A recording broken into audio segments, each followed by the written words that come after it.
Hello friends, good morning आणि तुमचं स्वागत आहे मॅरीज किचनमध्ये. आणि आजच्या ब्लॉगमध्ये तुम्हाला मी फुल वीकमध्ये काय काय केलं आहे त्याचं सगळं सांगणार आहे. तर तुम्ही पुढे ते एन्जॉय करा आणि मला कमेंट बॉक्समध्ये नक्की लिहू. Hello friends, welcome to Mary's kitchen. आणि आता आम्ही आले आहेत विराट कलेक्शनमध्ये मॅरीला स्कूटर घ्यायला. मॅरीची खूप इच्छा होती कधीपासून की तिला स्कूटर पाहिजे होती, तर ते आम्ही घ्यायला आले होते. तुम्हाला कोणाला अशी खेळणी वगैरे पाहिजे असतील तर विरारला तुम्ही येऊ शकतात. हे विरारला विराट कलेक्शन म्हणून आहे. तिकडे खूप सारे अशी खेळणी भेटतात, म्हणजे टॉईज भेटतात. तुम्ही बघू शकतात की त्यांचं अख्खं फुल दुकान असं भरलेलं आहे. A to Z खेळणी त्यांच्याकडे आहेत अवेलेबल. तर तुम्ही नक्की त्यांच्याकडे व्हिजिट करा. आणि मग नंतर आम्ही थोड्या वेळानंतर घरी आले, कारण की माझी नणंद येणार होती. तर तिच्यासाठी हे जेवण बनवलं होतं मी सगळं. ही आहे भेंड्याची भाजी, जी सिंपल भेंडा भाजी होती. ही मटनचा रस्सा आणि हे आहे सलाड्स, थोडंसं सलाड्स. आणि हे राईस आहे. आणि हे आहे प्रॉन्सचे पकोडे. हे चिकन फ्राय आहे. आणि ज्यांना कोणाला रेसिपी पाहिजे असेल तर त्यांनी मला कमेंट बॉक्समध्ये लिहून पाठवा. आणि हे बॉईल केलेले अंडे. आणि मग जेवले वगैरे नंतर दुपारच्या टायमाला सॅमने बनवलेलं मिल्कशेक, चॉकलेट मिल्कशेक. तर ते ते एन्जॉय करतील आता मॅरी, सेन्से आणि सॅम. ते बघा मस्तपैकी सॅमने डेकोरेट केलं होतं. आणि ही आमचे कुणासाठी चहा बनवलेला, तर मी चहा द्यायला चालली आहे. आणि हे सगळे बसले होते सगळेजण. ही आहे डोरा, त्यांची डॉगी. आणि हे सगळे आराम करत आहेत. आणि सेन्सिया सगळी लाजते. तिला माहिती पडलं मी शूट करते म्हणून ती लाजायला लागलेली. आणि नेहमीप्रमाणे मेरिल ही एन्जॉय करते आपलं मिल्कशेक जे दादानी बनवलं होतं. आणि नंतर मग आम्ही असेच रेस्ट केलं. मी काही जास्त शूट नाही करायला लागली. मी डोरा बघते. आणि नेक्स्ट डे मग आमच्या इथे होतं बँकचं इलेक्शन. तर हे सगळं इलेक्शनची च्या दिवशी होतं सगळं. ते मी शूट केलं थोडंसं. सॅमच्या स्कूलकडेच होतं इलेक्शनचं काम. आणि ते इलेक्शन कंप्लीटसुद्धा झालेलं आहे. आणि विनरसुद्धा आपल्याला मिळाले आहेत. आणि थोडंफार तरी शूट केलं मी ते. आणि मग घरी आल्यानंतर मग काम चालू होतं आमचं. ते जे खिडकीचे गॅप्स आहेत ते तुम्हाला मी पुढे दाखवेलच, ते सगळे फिल करायला लावलेले. आणि संध्याकाळी मग आम्ही गेले, विरारला काम होतं तर मग पबजी फॅमिली रेस्टॉरंटमध्ये गेलेले. तुम्ही हे विरारला नक्की विजिट करा. तिकडचं फूड एकदम मस्त आहे. आणि मेरिलनी पण फर्स्ट टाईम असं हॉटेलला गेल्यानंतर एन्जॉय केलं आहे. म्हणजे असं ते एन्जॉय करते, पण ती स्वतः समोरून जेवायला बसलेली ना, ते खूप इम्पॉर्टंट होतं माझ्यासाठी. कारण की खूप छान प्रकारे ती बसली होती एकटी जेवायला. तर तुम्ही आता पुढे बघू शकतात की ती कशी एकटी जेवते ती. आणि सगळे आम्ही बसले होते. सॅम, मेरिल, भाविका तुम्हाला हाय बोलते आणि मी.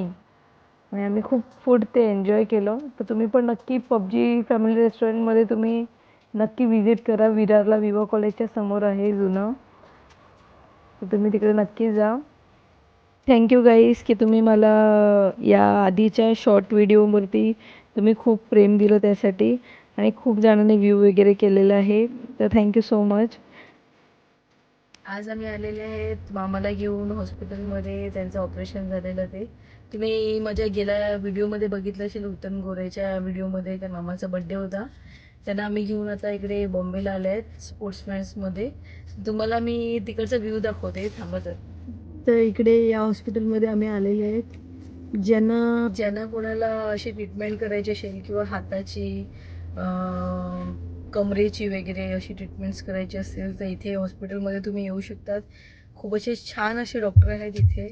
आणि मग हा दुसऱ्या दिवशीचा व्ह्यू आहे जेव्हा मी गेली होती डॉक्टरकडे डोळ्याच्या चेकअपसाठी.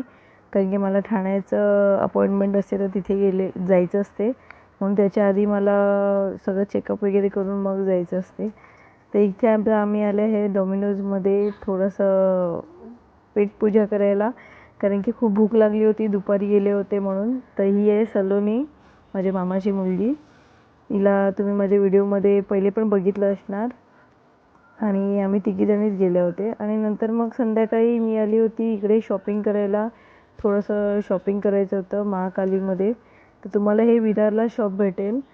तर तुम्हाला काही पाहिजे असेल तर तुम्ही तिथे जाऊन घेऊ शकता. तिथे सगळे लेडीजचे कॉस्मेटिक्सपासून बॅग्सपासून जे तुम्हाला पाहिजे असेल ते सगळं तुम्हाला एका दुकानातच भेटेल. सगळं स्प्रेज वगैरे तुम्ही बघू शकता किती दुकान भरलेलं आहे आणि त्या ओनरचं नाव आहे मोहन.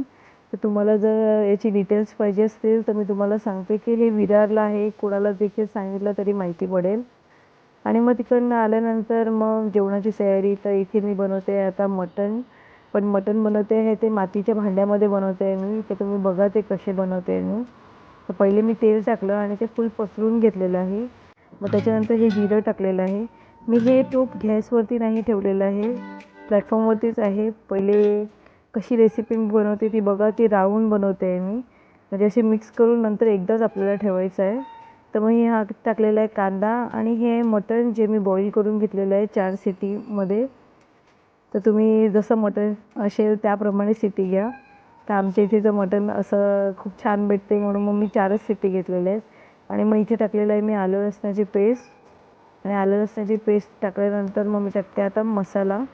तर मसाला तुमच्याकडे जो अवेलेबल असेल तो मसाला तुम्ही टाका. आता हा जो मसाला टाकते तो आमच्या घरी जो कुटलेला मसाला आहे मी तो यूज करते. तुमच्याकडे जे काही असेल ते तुम्ही यूज करू शकता. आणि हे चवीनुसार मी मीठ टाकलेलं आहे.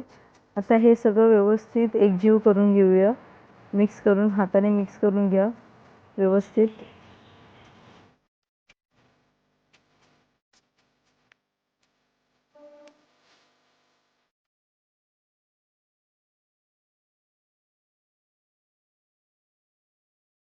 आणि आता जो पाणी टाकते तो मटण जे बॉईल केलं होतं तो पाणी जो होता तो मी पाणी टाकते. जर तुम्हाला अजून त्याचं ग्रेव्ही पाहिजे असेल तर तुम्ही पाणी गरम पाणी ॲड करा त्याच्यामध्ये. आणि असं गॅस पेटवून त्याला स्लो गॅसवरती त्याला शिजवून द्या. आणि आता शिजल्यानंतरचा व्ह्यू आहे की कसं मस्त टेम्पटिंग दिसतंय बघा. मस्त असं तुम्हाला वाटत नाही की तुम्हाला आलं पाहिजे माझ्या घरी जेवायला. तर तुम्ही वेलकम आहेत. आणि सगळं रेडी होतं मटण आणि मस्त झालं होतं. तुम्ही एकदा हा ट्राय करून बघा. स्लो गॅसवरती बनवा. आणि मग त्याच्यानंतर त्याच्यावरती गरम मसाला टाका थोडासा. आणि थोड्या वेळ शिजवल्यानंतर त्याला कोथिंबीर टाकून हे गार्निश करा. तर चला मग आता आपण भेटूया आपण नेक्स्ट ब्लॉगमध्ये. आणि नेक्स्ट ब्लॉगमध्ये तुम्हाला बघायला मिळणार आहे आमच्याकडचे नवीन मेंबर्स कोण कोण आहेत. तोपर्यंत स्वस्त राहा, मस्त खा. बाय.